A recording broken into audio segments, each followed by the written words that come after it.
కేసుని లొట్టపీసు కేసు అంటూ తేలిగ్గా కొట్టిపారేశారు కేటీఆర్. ఈ ఫార్ములా రేస్లో ₹1 కూడా అవినీతి జరగలేదన్నారు. దీనిపై లై డిటెక్టర్ టెస్ట్ కి తాను సిద్ధమని స్పష్టం చేశారు.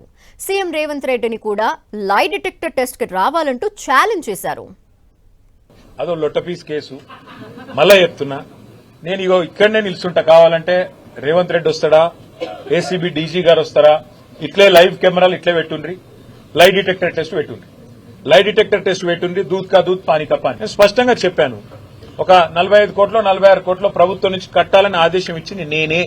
రూపాయి ఎక్కడా తారుమారు కాలేదు. ఇక్కడి నుంచి పోయిన ప్రతి రూపాయికి అక్కడ లెక్క ఉంటే ఇక అవినీతి ఎక్కడిది, అవినీతిని నిరోధించడానికి అవినీతి నిరోధక శాఖ ఎక్కడిది, అందులో స్కామ్ ఎక్కడిది, మన్ ఎక్కడిది, మశానం ఎక్కడిది. అందుకే దీని ఒక లొట్టపీస్ కేసు.